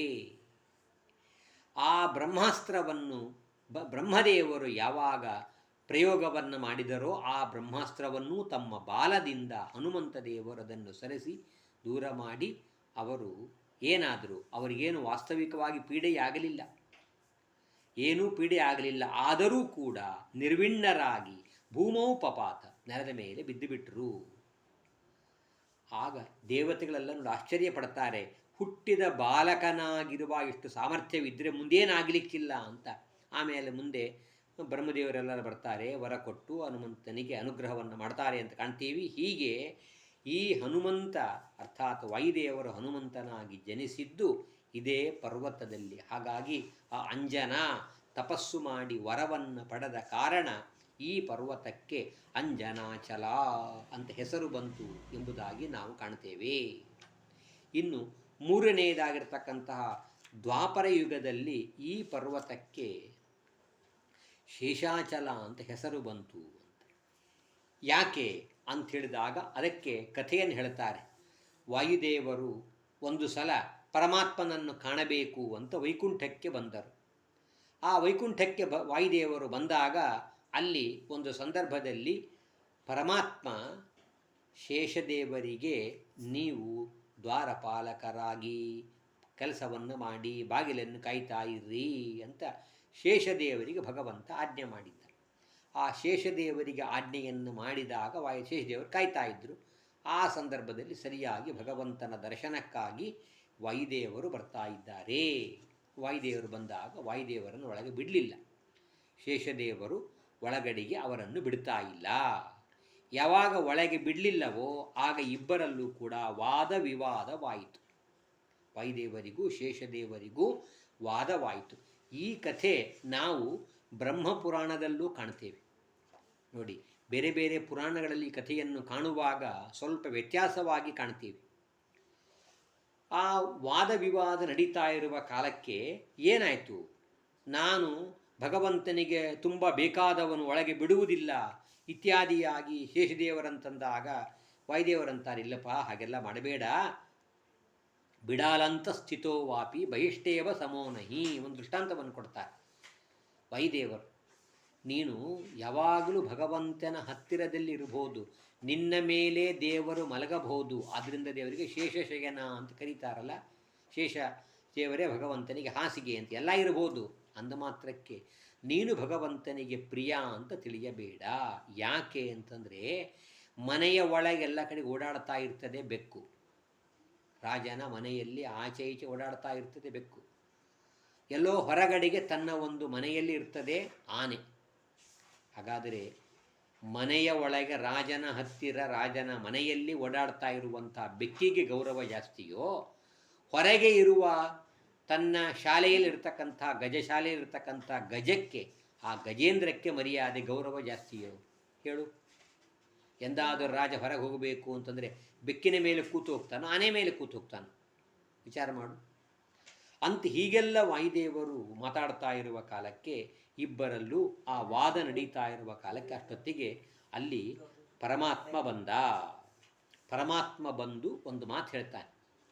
ಈ ಮಾತನ್ನು ನಾವು ಗಮನಿಸಿ ಕೇಳಬೇಕು. ಬ್ರಹ್ಮಪುರಾಣದಲ್ಲಿ ಬರುವಂಥ ಮಾತಿದು. ಯಾರು ಉತ್ತಮ ಅಂತ ಇಬ್ಬರಲ್ಲೂ ಪರೀಕ್ಷೆಯಾಗಲಿ ಅಂತ ಪರಮಾತ್ಮ ಹೇಳ್ತಾನೆ. ಆ ಪರೀಕ್ಷೆ ಆಗಲಿ ಅಂತ ಪರಮಾತ್ಮ ತಿಳಿಸುವ ಮುಂಚೆ ಒಂದು ಮಾತು ಹೇಳ್ತಾನೆ ಶೇಷದೇವರನ್ನು ಕುರಿತು. ಲೋಕಾಂತರಾತ್ಮ ಬಲದೇವತಾಯ ಪ್ರಾಣೋ ಮಮಾಪಿ ಹ್ಯಧಿಕೋ ಮತೋಯಂ ತ್ವಂ ಲೋಕಭರ್ತ ಇತಿ ಮಹಾನ್ ಮದಃ ತೇ ತವಾಪಿ ವೈ ಕೂರ್ಮವರೋ ಹಿ ಓಢಾ. ಶೇಷದೇವರನ್ನು ಕುರಿತು ಸಾಕ್ಷಾತ್ ಭಗವಂತ ವೈಕುಂಠದಲ್ಲಿರುವಂಥ ವಿಷ್ಣು ಹೇಳುವ ಮಾತು. ಹೇ ಶೇಷದೇವರೇ, ಈ ವಾಯುದೇವರು ಯಾರು ಗೊತ್ತೇ? ಲೋಕಾಂತರಾತ್ಮ, ಎಲ್ಲ ಜೀವರ ಅಂತರ್ಯಾಮಿಯಾಗಿರ್ತಕ್ಕಂಥವರು ಶೇಷದೇವರು. ಇಷ್ಟೇ ಅಲ್ಲ, ಇವರು ಬಲದೇವತ. ಎರಡೂ ವಿಧವಾದ ಬಲ, ಬುದ್ಧಿಬಲ ಜ್ಞಾನಬಲವೆಂಬ ಎರಡೂ ವಿಧವಾದ ಬಲಕ್ಕೆ ಇವರು ದೇವತೆ. ಯಾರು? ವಾಯುದೇವರು. ಆಮೇಲೆ ಮಮಾಪಿ ಹ್ಯಧಿಕಃ ಮತೋಯಂ, ದೇವರು ಹೇಳ್ತಾನೆ, ನನ್ನ ದೃಷ್ಟಿಯಲ್ಲೂ ಕೂಡ ಈ ವಾಯುದೇವರೇ ನಿನಗಿಂತ ಬಲಿಷ್ಠರಾಗಿದ್ದಾರೆ. ಇವರು ಬಲದೇವತೆ, ನಿನಗಿಂತ ಉತ್ತಮರು ಎಂಬುದಾಗಿ ಹೇಳಿ ನನಗೂ ಸಮ್ಮತರಾಗಿದ್ದಾರೆ. ಹೇ ಶೇಷ, ನಿನಗೆ ತುಂಬ ಅಹಂಕಾರ ಇದೆಯಪ್ಪ. ಮಹಾನ್ ಮದಃ, ಯಾಕೆ? ಲೋಕಭರ್ತ, ಲೋಕವನ್ನು ನೀನೇ ಧಾರಣೆ ಮಾಡಿದೆ, ತುಂಬ ಅಹಂಕಾರವಿದೆ. ಹೌದು, ಸಮಗ್ರವಾದ ಪೃಥ್ವಿಯನ್ನು ತಮ್ಮ 1000 ಹೆಡೆಯ ಒಂದು ಹೆಡೆಯ ಮೇಲೆ ಸಾಸುವೆಯ ಕಾಳಿನಂತೆ ಅನಾಯಾಸವಾಗಿ ಧರಿಸಿದವರು ಶೇಷದೇವರು. ಹೌದು, ಅದರ ಸಂಶಯವೇ ಇಲ್ಲ. ಆದರೆ ಇಂತಹ ಶೇಷದೇವರನ್ನು ಧರಿಸಿದವರು ಯಾರು? ವಾಯುದೇವರು. ಆ ಮಾತನ್ನು ಪರಮಾತ್ಮ ಹೇಳ್ತಾನೆ, ತವಾಪಿ ವೈ ಕೂರ್ಮವರೋಹಿ ಓಢಾ. ಹೇ ಶೇಷದೇವರೇ, ಪೃಥ್ವಿಯನ್ನು ಹೆಡೆಯ ಮೇಲೆ ಹೊತ್ತುಕೊಂಡ ನಿಮ್ಮನ್ನು, ಅಂದರೆ ಶೇಷದೇವರನ್ನು ತಮ್ಮ ಕೂರ್ಮ ರೂಪದ ಆಮೆಯ ರೂಪದ ಏನು ವಾಯುದೇವರ ಇದ್ದಾರೆಯೋ ಆ ಕೂರ್ಮ ರೂಪದ ವಾಯುದೇವರ ಬಾಲದ ಮೇಲೆ ಇದ್ದಾರೆ. ಯಾರು? ಶೇಷದೇವರು. ಅಂದಮೇಲೆ ಪೃಥ್ವಿಯನ್ನು ತಲೆಯ ಮೇಲೆ ಧಾರಣ ಮಾಡಿದ ಶೇಷದೇವರನ್ನು, ಪೃಥ್ವಿ ಸಹಿತರಾದ ಶೇಷದೇವರನ್ನು ತಮ್ಮ ಕೂರ್ಮ ಅರ್ಥಾತ್ ಆಮೆಯ ರೂಪದ ಬಾಲದ ಮೇಲೆ ಧರಿಸಿದವರು ವಾಯುದೇವರು. ಅಂದಮೇಲೆ ಹೇ ಶೇಷದೇವರೇ, ನಿಮಗಿಂತ ವಾಯುದೇವರೇ ಉತ್ತಮ ಅಂತ ಈ ಪ್ರಕಾರ ಭಗವಂತ ಹೇಳಿದ. ಆದರೆ ವಾಯುದೇವರ ಉತ್ತಮತ್ವವನ್ನು ಒಪ್ಪಲಿಕ್ಕೆ ಶೇಷದೇವರು ಸಿದ್ಧರಿರಲಿಲ್ಲ. ಅವರಿಗೆ ಪ್ರಾಯ ಈ ಸಂದರ್ಭದಲ್ಲಿ ಅಸುರರ ಒಂದು ಆವೇಶದಿಂದ ವಾಯುದೇವರ ಉತ್ತಮತ್ವ ಅವರಿಗೆ ಮನಸ್ಸಿಗೆ ಒಪ್ಪಿಗೆ ಆಗಲಿಲ್ಲ. ಕಾರಣ ಅಸುರಾವೇಶ. ರುದ್ರಾದಿ ದೇವತೆಗಳ ಗರುಡಶೇಷ ರುದ್ರಾದಿ ದೇವತೆಗಳಿಗೂ ಕದಾಚಿತ್ ಅಸುರಾವೇಶ ಉಂಟು ಎಂಬುದಾಗಿ ಆಚಾರ್ಯ ಹೇಳುತ್ತಾರೆ. ಅಸುರಾವೇಶರಹಿತರಾದವರು ಲಕ್ಷ್ಮೀದೇವಿ, ಬ್ರಹ್ಮವಾಯು, ಸರಸ್ವತಿ, ಭಾರತೀಯರು. ಅದರಿಂದ ಇವರಿಗೆ ಪರ ಶುಕ್ಲ ತ್ರಯ. ಪರ ಅಂದರೆ ಸರ್ವೋತ್ತಮನಾದ ಭಗವಂತ, ಅವನಲ್ಲಿ ಸದಾಕಾಲ ಶುಕ್ಲ ಶುದ್ಧವಾದ ಮನಸ್ಸು. ಎಂದಿಗೂ ಅವರಿಗೆ ಭಗವಂತನ ಬಗ್ಗೆ ವಿಪರೀತ ಜ್ಞಾನ, ಅನ್ಯಥಾ ಜ್ಞಾನ, ಭ್ರಾಂತಿ, ಸಂಶಯ ಎಂದಿಗೂ ಬರುವುದೇ ಇಲ್ಲ. ಆದ್ದರಿಂದ ಭಗವಂತನ ಪರಮಾತ್ಮನ ವಿಷಯದಲ್ಲಿ ಶುಕ್ಲ ಶುದ್ಧವಾದ ಮನಸ್ಸು, ಶುದ್ಧವಾದ ಬುದ್ಧಿ ಉಳ್ಳವರು ತ್ರಯ, 3 ಜನರ ಗುಂಪು, 3ರ ಗುಂಪು, ಲಕ್ಷ್ಮೀ, ಬ್ರಹ್ಮವಾಯು, ಸರಸ್ವತಿ, ಭಾರತಿ. ಹಾಗಾಗಿ ಇವರಿಗೆ ಪರಶುಕ್ಲತ್ರಯ ಎಂಬುದಾಗಿ ಕರೀತಾರೆ. ಹೀಗೆ ಇಷ್ಟು ಹೇಳಿದಾಗಲೂ ಕೂಡ ಏನಾಯಿತು? ಹಾಗಾದರೆ ಪರೀಕ್ಷೆ ಆಗಲಿ ಅಂತಂದಾಗ ಬೆಟ್ಟಕ್ಕೆ ಶೇಷದೇವರು ಸುತ್ತಿಕೊಂಡಿದ್ದಾರೆ. ಆ ಬೆಟ್ಟವನ್ನು ವಾಯುದೇವರು ತಮ್ಮ ಕಿರಿಬೆರಳಿನ ಕನಿಷ್ಠ ಅಂಗುಲಿ, 5 ಬೆರಳಿನಲ್ಲಿ ಕೊನೆಯ ಬೆರಳು, ಅದರಿಂದ ಸ್ಪರ್ಶ ಮಾಡಿದ ಮಾತ್ರಕ್ಕೆ ಆ ಬೆಟ್ಟ 50,000 ಯೋಜನ ದೂರದವರೆಗೆ ಹೋಯಿತು ಎಂಬುದಾಗಿ ಭವಿಷ್ಯೋತ್ತರ ಪುರಾಣ ಹೇಳುತ್ತೆ. 50,000 ಯೋಜನೆಗಳವರೆಗೆ ಆ ಪರ್ವತ ದೂರ ಹೋಯಿತು ಅಂತ. ಆದರೆ ಇದೇ ಕಥೆ ನಾವು ಈ ಒಂದು ಬ್ರಹ್ಮಪುರಾಣದಲ್ಲಿ ಕಾಣುವಾಗ ಏನಾಯಿತು ಗೊತ್ತೇ? ವಿಪರೀತವಾಗಿ ನಾವು ಕಾಣ್ತೇವೆ. ಏನಂತ? ಆ ಬೆಟ್ಟಕ್ಕೆ ಶೇಷದೇವರು ತಮ್ಮ ದೇಹದಿಂದ ಸುತ್ತಿಕೊಂಡು ನಿಂತಾಗ ವಾಯುದೇವರು ಬೆಟ್ಟ ಎತ್ತಲಿಕ್ಕೆ ಹೋಗ್ತಾರಂತೆ. ಅವರಿಗೆ ಎತ್ತಲಿಕ್ಕೆ ಆಗದೇ ಇಲ್ಲ. ಅವಿಚಾಲ್ಯಂ ಯದಾ ಮೇನೆ ಶೇಷ ಸಂವೇಷ್ಟಿತಂ ಗಿರಿಂ. ಶೇಷದೇವರು ಸುತ್ತಿದ ಪರ್ವತವನ್ನು ಎತ್ತಲಿಕ್ಕೆ ವಾಯುದೇವರು ಎಷ್ಟು ಪ್ರಯತ್ನ ಮಾಡಿದರೂ ಸಾಧ್ಯವಾಗಲಿಲ್ಲ. ಅವರ ಅಹಂಕಾರ ಭಗ್ನವಾಯಿತು, ಅವರ ಸೊಕ್ಕು ಮುರಿತು ಅಂತ ಹೇಳ್ತಾರೆ. ಹಾಗಾಗಿ ಯಾವಾಗ ವಾಯುದೇವರಿಗೆ ಆಗಲಿಲ್ಲ, ಆ ಸಂದರ್ಭದಲ್ಲಿ ಅವರು ಬಿಡಲಿಕ್ಕೆ ತಯಾರಿಲ್ಲ. ಹಾಗೆ ಪ್ರಯತ್ನವನ್ನು ಮಾಡ್ತಾ ಇದ್ದಾರೆ. ಆಗ ಕೊನೆಗೇನಾಯಿತು? ಶೇಷದೇವರು ತಾವು ತಮ್ಮ ಹಿಡಿತವನ್ನು ಸಡಿಲಗೊಳಿಸಿದಾಗ ಸಂಶ್ಲಥಯನ್ ಸ್ಥಿತ, ಸ್ವಲ್ಪ ಹಗುರರಾಗಿ ಶೇಷದೇವರು ಬೆಟ್ಟವನ್ನು ಸುತ್ತಿ ಅವರು ಸಡಿಲವಾಗಿ ಮಾಡಿದ ಸಂದರ್ಭದಲ್ಲಿ ಆಗ ಆ ಬೆಟ್ಟ ಹಾರಿ ದೂರ ಹೋಯಿತು. ಅಂದರೆ ಬ್ರಹ್ಮಪುರಾಣ ಹೇಳುವುದೇನು ಅಂದರೆ, ಶೇಷದೇವರು ಬೆಟ್ಟವನ್ನು ಸುತ್ತಿಕೊಂಡು ನಿಂತಾಗ ಸರ್ವಥಾ ವಾಯುದೇವರಿಗೆ ಪರ್ವತ ಅಲುಗಾಡಿಸಲಿಕ್ಕೆ ಆಗಲಿಲ್ಲ. ಇದು ಆಚಾರ್ಯರಿಗೆ ಸಮ್ಮತವಲ್ಲ, ಶಾಸ್ತ್ರಸಮ್ಮತವಲ್ಲ, ವೇದವ್ಯಾಸರಿಗೆ ಸಮ್ಮತವಲ್ಲ. ಪುರಾಣವನ್ನು ಬರೆದ ವೇದವ್ಯಾಸರಿ ಮಾತನ್ನು ಒಪ್ಪುವುದಿಲ್ಲ. ಯಾಕೆ ಅಂತಂದರೆ ಈಗ ಕೇಳಿದ್ವಲ್ಲ, ಸಾಕ್ಷಾತ್ ಪರಮಾತ್ಮನೇ ಹೇಳಿರ್ತಕ್ಕಂಥ ಮಾತು. ತವಾಪಿವೈ ಕೂರ್ಮವರೋಹಿ ಓಢ, ಹೇ ಶೇಷದೇವರೇ, ನಿಮ್ಮನ್ನೂ ಕೂಡ ತಮ್ಮ ಬೆನ್ನ ಮೇಲೆ ಹೊತ್ತುಕೊಂಡು ಬಾಲದ ಮೇಲೆ ಹೊತ್ತುಕೊಂಡವರು ಯಾರು? ಶೇಷದೇವರು. ಅಂದಮೇಲೆ ಶೇಷದೇವರಿಗಿಂತ ವಾಯುದೇವರು ಉತ್ತಮರು. ಇನ್ನೊಂದು ತಾರತಮ್ಯ ಕ್ರಮವನ್ನು ನೋಡಿದಾಗಲೂ ಇದನ್ನು ನಾವು ಕಾಣ್ತೇವೆ. ತಾರತಮ್ಯದಲ್ಲಿ ವಾಯುದೇವರ ನಂತರ, ಬ್ರಹ್ಮವಾಯುಗಳ ನಂತರದಲ್ಲಿ ಸರಸ್ವತಿ ಭಾರತೀಯರು, ಅವರ ಕಕ್ಷೆಯ ನಂತರ ಮುಂದಿನ ಕಕ್ಷೆಯಲ್ಲಿ ಬರ್ತಕ್ಕಂಥವರು ಗರುಡಶೇಷ ರುದ್ರರು. ಹೀಗಿರುವಾಗ ವಾಯುದೇವರೇ ಶೇಷದೇವರಿಗಿಂತ ಉತ್ತಮರು. ಹಾಗಾದರೆ ಹೀಗ್ಯಾಕೆ ಪುರಾಣದಲ್ಲಿ ನಾವು ಕಾಣ್ತೇವೆ? ಒಂದು ಪುರಾಣದಲ್ಲಿ ಒಂದು ರೀತಿಯಾಗಿ, ಬ್ರಹ್ಮಪುರಾಣದಲ್ಲಿ ಇನ್ನೊಂದು ರೀತಿಯಾಗಿ ಕಾಣಲಿಕ್ಕೆ ಕಾರಣವೇನು ಅಂತಂದಾಗ ಅದಕ್ಕೆ ವಾಯುದಿದು ಅಸುರರಿಗೆ ಮೋಹಗೊಳಿಸಬೇಕು. ವೇದವ್ಯಾಸ ದೇವರ ಪುರಾಣಗಳ ಗ್ರಂಥಗಳ ಮಹಾಭಾರತಾದಿಗಳ ರಚನೆಯ ಉದ್ದೇಶ ಏನು ಅಂತಂದರೆ, ಅನೇಕ ಉದ್ದೇಶಗಳಲ್ಲಿ ಒಂದು ಅಸುರರನ್ನು ಮೋಹಗೊಳಿಸುವುದು ಒಂದು ಪ್ರಧಾನವಾದ ಉದ್ದೇಶ. ಆ ಕಾರಣದಿಂದ ವಾಯುದೇವರಿಗಿಂತಲೂ ಶೇಷದೇವರೇ ಉತ್ತಮರು ಎಂಬುದಾಗಿ ಅಸುರರಿಗೆ ಮೋಹಗೊಳಿಸಬೇಕು ಅನ್ನುವ ಕಾರಣಕ್ಕಾಗಿ ಹೀಗೆ ಶೇಷದೇವರ ಉತ್ತಮತ್ವವನ್ನು ನಮಗೆ ಭ್ರಾಂತಿ ಬರುವಂತೆ, ಅಸುರರಿಗೆ ಮೋಹವಾಗುವಂತೆ ರಚನೆ ಮಾಡಿದರು ಅಂತ ಹೇಳ್ತಾರೆ. ಹಾಗಾಗಿ ಒಂದು. ಆಮೇಲೆ ಇನ್ನೊಂದು, ಇದೇ ಬ್ರಹ್ಮಪುರಾಣದ 3ನೇ ಅಧ್ಯಾಯದಲ್ಲಿ ಭಗವಂತನ ಸೇವೆಯಲ್ಲಿ ಭೂಮಿಯಲ್ಲಿ ಅವತರಿಸುವಂತಹ, ಭೂಮಿಯಲ್ಲಿ ಬಂದು ಶ್ರೀನಿವಾಸನಾಗಿ ನೆಲೆಸುವಂತಹ ಭಗವಂತ, ಅವನಿಗೆ ಪ್ರಧಾನ ಅಂಗ, ಅವನ ಸೇವೆಯಲ್ಲಿ ನಾವು ಪ್ರಧಾನರಾಗಬೇಕು ಅಂತ ಹೇಳಿ 1000 ವರ್ಷ ಪರ್ಯಂತ ವಾಯುದೇವರು ತಪಸ್ಸು ಮಾಡಿದಾಗ ಭಗವಂತ ವರ ಕೊಟ್ಟು, ನೀನು ನನ್ನ ಸೇವಕರಲ್ಲಿ ಪ್ರಧಾನ ಅಂಗ ಅಂತ ವರ ಕೊಟ್ಟ ಅಂತ ನಾವು ಕಾಣ್ತೀವಿ. ಹಾಗಾಗಿ ಈ ಮಾತನ್ನು ನೋಡಿದಾಗಲೂ ಕೂಡ ವಾಯುದೇವರು ಉತ್ತಮ ಅಂತ ಗೊತ್ತಾಗತ್ತೆ. ಅಷ್ಟೇ ಅಲ್ಲ, ಇದೇ ಬ್ರಹ್ಮಪುರಾಣದ 2ನೇ ಅಧ್ಯಾಯ, 1ನೇ ಅಧ್ಯಾಯದಲ್ಲಿ ಕಥೆ ಬಂತು. 2ನೇ ಅಧ್ಯಾಯದಲ್ಲಿ ನಾವು ಈ ಕಥೆಯನ್ನು ಕೇಳುವಾಗ ಅಲ್ಲಿ ಹೇಳ್ತಾರೆ, ಶೇಷೋ ಗತಮದಃ. ನೋಡಿ, ಶೇಷದೇವರ ಅಹಂಕಾರ ದೂರವಾಯಿತು. ಶೇಷೋ ಗತಮದಃ ಪಶ್ಚಾತ್ ತಸ್ಮಿನ್ನೇವ ನಗೋತ್ತಮೆ. ಪುರಾಣ ಹೇಳುತ್ತದೆ, ಶೇಷದೇವರ ಅಹಂಕಾರ ನಾಶವಾಯಿತು, ಅವರ ಅಹಂಕಾರ ದೂರವಾಯಿತು ಅಂತಂದಮೇಲೆ ಅಹಂಕಾರ ಯಾರಿಗೆ ಬಂದಿತ್ತು? ಶೇಷದೇವರಿಗೆ ಅಹಂಕಾರ ದೂರವಾಯಿತು. ಅಂದಮೇಲೆ ಅವರಿಗೆ ನಾನು ಉತ್ತಮ, ನಾನು ಶ್ರೇಷ್ಠ ಅನ್ನುವುದು ಅಹಂಕಾರದಿಂದ ಈ ಒಂದು ದುರ್ಬುದ್ಧಿ ಬಂದಿತ್ತು.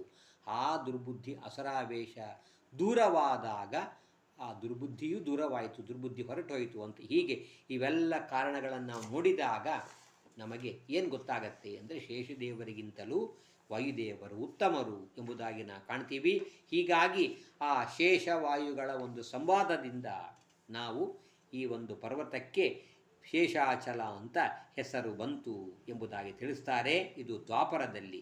ಇನ್ನು ಕಲಿಯುಗದಲ್ಲಿ ವೆಂಕಟಾಚಲ ಅಂತ ಹೆಸರು ಬರಲಿಕ್ಕೆ ಕಾರಣವನ್ನು ಹೇಳ್ತಾ, ಪುರಂದರ ಅನ್ನುವಂಥ ಒಬ್ಬ ಬ್ರಾಹ್ಮಣ ಕಾಲಹಸ್ತಿ ನಗರದಲ್ಲಿ ವಾಸವನ್ನು ಮಾಡ್ತಾ ಇದ್ದ. ಅವನಿಗೆ ಮದುವೆಯಾದ ನಂತರದಲ್ಲಿ ಒಬ್ಬ ಮಗ ಹುಡ್ತಾ ಇದ್ದಾನೆ. ಮಾಧವ ಅಂತ ಅವನಿಗೆ ನಾಮಕರಣವನ್ನು ಮಾಡಿದ. ಎಲ್ಲ ಶಾಸ್ತ್ರವನ್ನು ಅಧ್ಯಯನವನ್ನು ಮಾಡಿದ, ವಿದ್ಯಾವಂತನಾದ. ಆಮೇಲೆ ಯೋಗ್ಯ ವಯಸ್ಸು ಬಂದಾಗ ವಿವಾಹವನ್ನೂ ಮಾಡಿಕೊಳ್ತಾ ಇದ್ದಾನೆ. ಚಂದ್ರಲೇಖ ಅನ್ನುವಂಥವಳ ಜೊತೆಗೆ ವಿವಾಹವನ್ನು ಮಾಡಿಕೊಂಡು 21 ವರ್ಷದ ಆ ಮಾಧವ ಬ್ರಾಹ್ಮಣ ಇನ್ನೊಬ್ಬ ಸೂರ್ಯನಂತೆ ಭಾರೀ ತೇಜಸ್ವಿಯಾಗಿದ್ದ. ಇಂತಹ ಇವನು ಜನ್ಮಾಂತರದ ಪ್ರಾರಬ್ಧ ಕರ್ಮದಿಂದ ಅವನಿಗೆ ಏನು, ಒಂದು ದಿವಸ ಅವನಿಗೆ ಹಗಲಿನಲ್ಲಿ ಸೂರ್ಯನ ಒಂದು ಪ್ರಕಾಶ ಇರುವಾಗಲೇ ವಿಹರಿಸಬೇಕು, ಹೆಂಡತಿಯಿಂದ ಕ್ರೀಡಿಸಬೇಕು ಅಂತ ಅವನಿಗೆ ಒಂದು ಮನಸ್ಸಿನಲ್ಲಿ ವಿಚಾರ ಬಂದಿದೆ. ಆ ಸಂದರ್ಭದಲ್ಲಿ ಹೆಂಡತಿಗೆ ಅರಣ್ಯಕ್ಕೆ ಬಾ ಅಂತ ಹೇಳಿ ಅಲ್ಲಿ ಹೋಗಿದ್ದಾನೆ. ಹೋದ ಮೇಲೆ ಏನಾಯಿತು, ಆ ಸಂದರ್ಭದಲ್ಲಿ ಇವನು ಮುಂದೆ ಹೋದ ಅರಣ್ಯಕ್ಕೆ. ದರ್ಭೆ ಹೂವು ತರ್ತೀನಿ ಅಂತನ್ನುವ ಒಂದು ಕಾರಣದಿಂದ ವನಕ್ಕೆ ಹೋಗಿದ್ದಾನೆ. ಆಮೇಲೆ ಹಿಂದೆ ಹೆಂಡತಿ ಬರ್ತಾ ಇದ್ದಾಳೆ. ಬಂದ ಕಾಲಕ್ಕೆ ಅಷ್ಟರಲ್ಲಿ ಅಲ್ಲಿ ಒಬ್ಬ ಕನ್ಯೆಯನ್ನು ನೋಡ್ತಾ ಇದ್ದಾನೆ. ಒಬ್ಬ ಕನ್ಯೆ, ಕುಂತಲ ಅಂತ ಅವಳ ಹೆಸರು. ಅವಳ ರೂಪವನ್ನೆಲ್ಲ ವರ್ಣನೆ ಮಾಡ್ತಾರೆ. ಆ ರೂಪವನ್ನು ಕಂಡು ಇವನು ಮೋಹಿತನಾಗಿ ಹೆಂಡತಿಯನ್ನು ಮರೆತು ಬಿಟ್ಟು ಹೆಂಡತಿಗೆ ಮನೆಗೆ ಹೋಗುವಂತ ಕಳುಹಿಸಿ, ಆಮೇಲೆ ಆ ಕುಂತಲೆಯ ಹತ್ತಿರ ಬಂದು ಯಾರು ನೀನು, ಎಲ್ಲಿ ಹುಟ್ಟಿದ್ದಿ ಇತ್ಯಾದಿ ಎಲ್ಲ ಅವಳ ವಿಚಾರವನ್ನು ಕೇಳಿದಾಗ ಅವಳು ತನ್ನ ಎಲ್ಲ ವೃತ್ತಾಂತವನ್ನು ಹೇಳಿ, ನಾನು ಹುಟ್ಟಿದ್ದು ಮದ್ರ ದೇಶದಲ್ಲಿ, ನಾನು ಪಾಪಿಷ್ಠ ಕುಲದಲ್ಲಿ ಹುಟ್ಟಿರ್ತಕ್ಕಂಥವಳು, ಅಂತ್ಯಜಲ ಮಗಳು, ನಾನು ತಿನ್ನುವುದೇ ಮಾಂಸ, ಕುಡಿಯುವುದು ಮದ್ಯ, ಅಂದ ಮೇಲೆ ನೀನು ನನ್ನ ಹತ್ತಿರ ಬರಬೇಡ, ನೀನು ವೇದಾಂತವನ್ನು ಅಧ್ಯಯನ ಮಾಡಿರ್ತಕ್ಕಂಥ ಒಳ್ಳೆಯ ಜ್ಞಾನಿಯಾಗಿದ್ದಿ ಇತ್ಯಾದಿಯಾಗಿ ಹೇಳಿ ಅವಳು ತಿಳಿಸಿದ ಸಂದರ್ಭದಲ್ಲಿ ಆಗ ಅವನಂತಾನೆ, ಅವೆಲ್ಲ ಅಪ್ರಯೋಜಕ, ನೋಡು ಲೋಕದಲ್ಲಿ ರತ್ನ ಎಲ್ಲೇ ಇದ್ರೂ ಅದು ಗ್ರಾಹ್ಯ, ಲವಣೋದಕ ಜಾತಾನಿ ರತ್ನಾನಿ ವಿವಿಧಾನಿ ಚ ಅಂಗೀಕುರುವಂತೆ ದೇವಾಶ್ಚ ತೇಜ ಪ್ರಾಧಾನ್ಯ ಕಾರಣಾತ್. ಸಮುದ್ರದಲ್ಲಿ ರತ್ನ ಸಿಗತ್ತೆ, ಅದಕ್ಕೆ ಸಮುದ್ರಕ್ಕೆ ರತ್ನಾಕರ ಅಂತ ಕರೀತಾರೆ, ರತ್ನಗಳಿಗೆ ಆಕರ, ಆಶ್ರಯ. ಆದರೆ ನೀರೆಲ್ಲ ಉಪ್ಪು, ಬರೀ ಉಪ್ಪು. ಎಷ್ಟು ಉಪ್ಪು ಅಂದರೆ ಆಚಮನ ಮಾಡಲಿಕ್ಕೂ ನೀರು ಸಾಧ್ಯವಿಲ್ಲ, ಅಷ್ಟು ಲವಣಮಯ. ಆದರೆ ಅಂತಹ ಉಪ್ಪಿನಿಂದ ಕೂಡಿದ ತುಂಬಿದ ಸಮುದ್ರದಲ್ಲಿ ರತ್ನ ಸಿಗತ್ತೆ ಅಂದರೆ ರತ್ನವನ್ನು ಸ್ವೀಕಾರ ಮಾಡದೇ ಇರ್ತಾರೇನು? ದೇವತೆಗಳು ಸ್ವೀಕಾರ ಮಾಡ್ತಾರೆ. ಆದ್ದರಿಂದ ನೀನು ಹುಟ್ಟಿದ್ದು ಯಾವುದೋ ಒಂದು ಅಲ್ಪವಾದ ಅಧಮವಾದ ವಂಶ ಇರಬಹುದು, ಆದರೆ ಉತ್ತಮ ರೂಪವತಿಯಾಗಿದ್ದೇನೆ, ಸ್ವೀಕಾರ ಮಾಡ್ತೀನಿ ಅಂತ ಅವನು ಹೇಳಿದಾಗ ಅವಳಂತಾಳೆ, ಹೀಗೆಲ್ಲ ಮಾಡುವುದು ಸರಿಯಲ್ಲ ಅಂತ 16 ಸಂಸ್ಕಾರವನ್ನೆಲ್ಲ ಹೇಳ್ತಾ ಹೋಗ್ತಾಳೆ. ಹೇಗೆ ನಿನ್ನ ಜನ್ಮವಾಯಿತು, ಹುಟ್ಟುವ ಪೂರ್ವದಲ್ಲಿ ನಿನ್ನ ತಂದೆಯಿಂದ ತಾಯಿಯ ದೇಹವನ್ನು ಪ್ರವೇಶ ಮಾಡಿದಿ, ಆ ಪ್ರವೇಶ ಮಾಡುವುದಕ್ಕೆ ಗರ್ಭಾಧಾನ ಅಂತ ಕರೀತಾರೆ. ಆಮೇಲೆ ಕ್ರಮವಾಗಿ ತಾಯಿಯ ಗರ್ಭದಲ್ಲಿ ಬೆಳೀತಾ ಇರುವಾಗ ನಿನಗೆ ಪುರೋಹಿತರು ಯೋಗ್ಯವಾದ ಕಾಲದಲ್ಲಿ ಅನವಲೋಭನ, ಸೀಮಂತ, ಪುಂಸವನ ಇತ್ಯಾದಿ ಎಲ್ಲ ಸಂಸ್ಕಾರಗಳನ್ನು ಮಾಡಿ 9 ತಿಂಗಳು ಕಳೆದು 10 ತಿಂಗಳು ಪ್ರಾಪ್ತವಾದಾಗ ತಾಯಿಯ ಗರ್ಭದಿಂದ ಜನಿಸಿ ಬಂದಿ. ಜನಿಸಿದ ಕೂಡಲೇ ಮಾಡಬೇಕಾದ ಜಾತಕರ್ಮ, ನಾಮಕರಣ, ಅನ್ನಪ್ರಾಶನ, ಚೌಲ, ಉಪನಯನ, ವಿವಾಹ ಇಷ್ಟೆಲ್ಲವೂ ಕೂಡ ನಡೆದಿದೆ. ಇಷ್ಟೆಲ್ಲ ನಿನಗೆ ಯೋಗ್ಯವಾದ ರೀತಿಯಲ್ಲಿ, ಯೋಗ್ಯವಾಗಿರ್ತಕ್ಕಂಥ ರೀತಿಯಲ್ಲಿ ನಿನ್ನ ಎಲ್ಲ ಸಂಸ್ಕಾರಗಳು ನಡೆದಿವೆ. ಇಂತಹ ನೀನು ಪವಿತ್ರವಾದ ದೇಹವುಳ್ಳ ನೀನು ನನ್ನ ಜೊತೆಗೆ ಸಂಗ ಮಾಡು ಸರ್ವಥಾ ಯೋಗ್ಯವಲ್ಲ ಅಂತ ಹೇಳಿ ನನ್ನ ಒಂದು ಏನು ಅಂತಂದಾಗ ಕೈಗಳು ಇದು ಯಮದಂಡದಂತೆ, ಗೋಹತ್ಯೆ ಮಾಡಿ ಯಮದಂಡದಂತೆ ಕ್ರೂರವಾಗಿದೆ. ಜಾರನ ಮನೆಗೆ ಹೋಗಿ ನನ್ನ ಪಾದಗಳು ಕಲ್ಲಿನಂತೆ ಆಗಿವೆ.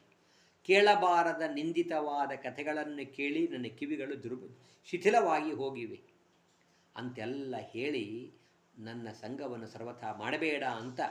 ನೋಡಿ, ದುಷ್ಟ ಕುಲದಲ್ಲಿ ಜನಿಸಿದವಳಿಗೂ ಎಂಥ ಒಂದು ವಿವೇಕವಿತ್ತು. ಎಲ್ಲ ತಿಳಿಸಿ ಹೇಳಿದಾಗಲೂ ಕೇಳಲಿಲ್ಲ. ಕೊನೆಗೆ ಅವಳ ಸಂಘವನ್ನು ಮಾಡಿದ. ಆಮೇಲೆ ಅವಳ ಜೊತೆಗೆ 12 ವರ್ಷ ಪರ್ಯಂತ ಮೋಹಿತನಾಗಿ ಇದ್ದು ಒಂದು ದಿವಸ ಯಾವಾಗ ಅವಳು ಮರಣ ಹೊಂದಿದಳು ಆಗ ಹುಚ್ಚನಂತೆ ಆಗಿ ಸಂಚಾರವನ್ನು ಮಾಡ್ತಾ ಎಲ್ಲ ಕಡೆಗೆ ಅವನು ತಿರುಗ್ತಾ, ಅಕಸ್ಮಾತ್ತಾಗಿ ಜನ್ಮಾಂತರ ಪುಣ್ಯದಿಂದ ಅವನಿಗೆ ಉತ್ತರ ದಿಕ್ಕಿನ ರಾಜರು ಪ್ರಯಾಣ ಮಾಡ್ತಾ ಅವರು ವರಾಹದೇವರ ದರ್ಶನಕ್ಕಾಗಿ ಶೇಷಾಚಲಕ್ಕೆ ಹೊರಟಿದ್ದಾರೆ. ಅಂಥವರ ಜೊತೆಗೆ ತಾನೂ ಹೊರಟು ಅವನು ಬೆಟ್ಟದ ಕೆಳಗಿರ್ತಕ್ಕಂಥ ಕಪಿಲ ತೀರ್ಥಕ್ಕೆ ಬಂದು ಕ್ಷೌರಾದಿಗಳನ್ನು ವಪನವನ್ನು ಮಾಡಿಸಿಕೊಂಡು ಮೃತರಾದ ಪಿತೃಗಳಿಗಾಗಿ ಅವನು ಶ್ರಾದ್ದಾದಿಗಳನ್ನು ಮಾಡಿದ. ಶ್ರಾದ್ದ ಮಾಡುವಾಗ ಹಣ ಇಲ್ಲ, ಏನೂ ಇಲ್ಲ. ಹಾಗಾಗಿ ಅವನು ಮಣ್ಣಿನಿಂದಲೇ ಅವನು ಪಿಂಡವನ್ನು ಕೊಟ್ಟಿದ್ದಾನೆ. ಹೀಗೆ ಮಾಡಿದ ಕಾರಣದಿಂದ, ಶ್ರದ್ಧೆಯಿಂದ ಮಾಡಿದ, ತುಂಬ ಪಶ್ಚಾತ್ತಾಪವಾಗಿತ್ತು, ಶುದ್ಧನಾಗಿದ್ದ. ಹಾಗಾಗಿ ಅವನಿಗೆ ಉತ್ತಮವಾಗಿರ್ತಕ್ಕಂತಹ ಆ ಪಾಪವೆಲ್ಲ ದೂರವಾಗಿ ಉತ್ತಮನಾಗ್ತಾ ಇದ್ದಾನೆ. ಆಮೇಲೆ ಅಲ್ಲಿ ಹೇಳ್ತಾರೆ, ಕಪಿಲ ತೀರ್ಥದಲ್ಲಿ ಪಿತೃಗಳ ಪ್ರೀತಿಗಾಗಿ ಶ್ರಾದ್ದವನ್ನು ಮಾಡಿ ಪಿಂಡ ಪ್ರದಾನವನ್ನು ಮಾಡಿದ್ದಾದರೆ ಆ ಪಿತೃಗಳಿಗೆ ಉತ್ತಮ ಗತಿಯಾಗತ್ತೆ. ಹಾಗಾಗಿ ಇವನ ಪಿತೃಗಳಿಗೂ ಉತ್ತಮ ಗತಿಯಾಗ್ತಾ ಇದೆ. ಮುಂದೆ ಮರುದಿನ ಬೆಳಗ್ಗೆ ಎಲ್ಲರ ಜೊತೆಗೆ ಬೆಟ್ಟವನ್ನು ಏರಿಕೊಂಡು ಹೋಗಬೇಕು, ಶೇಷಾಚಲವನ್ನು ಆರೋಹಣ ಮಾಡಬೇಕು ಅಂತ ಹೊರಟ ಸಂದರ್ಭದಲ್ಲಿ ಇದೊಂದು ಮಾತು ಹೇಳ್ತಾರೆ. ಬೆಟ್ಟವನ್ನಿರೋ ಸುಮ್ಮನೆ ಉದ್ದಕ್ಕೆ ಏರಬಾರದು, ದೇವರಿಗೆ ಪ್ರಾರ್ಥನೆ ಮಾಡಬೇಕಂತೆ. ಪರಮಾತ್ಮ, ನಿನ್ನನ್ನು ನಾನು ಕಾಲಿನಿಂದ ಸ್ಪರ್ಶ ಮಾಡ್ತೀನಿ, ನನ್ನ ಪಾದ ಸ್ಪರ್ಶವನ್ನು ಕ್ಷಮಿಸು ಅಂತ ಪ್ರಾರ್ಥನೆ ಮಾಡಿ ನಮಸ್ಕಾರ ಮಾಡಿ ಬೆಟ್ಟವನ್ನು ಆರೋಹಣ ಮಾಡಬೇಕು ಅಂತ ಪರ್ವತಾರೋಹಣ ಕ್ರಮವನ್ನು ತಿಳಿಸ್ತಾರೆ ಪುರಾಣದಲ್ಲಿ. ಹಾಗಾಗಿ ಈ ಮಾಧವ ಬ್ರಾಹ್ಮಣ ಅವರ ಜೊತೆ ಕೂಡಿಕೊಂಡು ಬೆಟ್ಟವನ್ನು ಏರಬೇಕು ಅಂತ ಯಾವಾಗ ಸ್ಪರ್ಶ ಮಾಡಿದ ಮಾತ್ರಕ್ಕೆ ಅವನ ಏನೇನು ಪಾಪವಿತ್ತು, ಏನೇನು ಅವನ ಎಲ್ಲ ಪಾತಕ ಇದ್ದು ಆ ಎಲ್ಲ ಪಾಪಗಳು ವಮನ ರೂಪದಲ್ಲಿ ವಾಂತಿಯಾಗಿ ಅವನ ಮುಖದಿಂದ ಹೊರಗೆ ಬಂದಿದೆ. ಕೆಟ್ಟ ವಾಸನೆ, ದುರ್ಗಂಧ ಬರ್ತಾ ಇದೆ. ಆ ಸಂದರ್ಭದಲ್ಲಿ ದೇವತೆಗಳೆಲ್ಲ ಬಂದು ನೋಡಿ ಅವನ ಮೇಲೆ ಪುಷ್ಪವೃಷ್ಟಿಯನ್ನು ಮಾಡ್ತಾ ಇದ್ದಾರೆ. ಬ್ರಹ್ಮದೇವರು ಬಂದು ಆಶೀರ್ವಾದ ಮಾಡ್ತಾ ಇದ್ದಾರೆ. ನೋಡಪ್ಪ ಮಾಧವ, ನಿನ್ನ ಪಾಪವೆಲ್ಲ ದೂರವಾಗಿದೆ, ಶುದ್ಧನಾಗಿದ್ದು ನೀನು, ಭಗವಂತ ಅನುಗ್ರಹ ಮಾಡ್ತಾ ಇದ್ದಾನೆ ನಿನಗೆ. ಹೋಗು, ನೀನು ಇವತ್ತು ಬೆಟ್ಟವನ್ನು ಏರಿ ಹೋಗಿ ಅಲ್ಲಿರ್ತಕ್ಕಂಥ ಸ್ವಾಮಿ ಪುಷ್ಕರಣಿಯಲ್ಲಿ ಸ್ನಾನವನ್ನು ಮಾಡಿ ವರಾಹದೇವರ ದರ್ಶನವನ್ನು ಪಡೆದು ಆಮೇಲೆ ಮುಂದೆ ನೀನು ಅಲ್ಲಿಯೇ ಇದ್ದು ದೇಹವನ್ನು ಬಿಡು.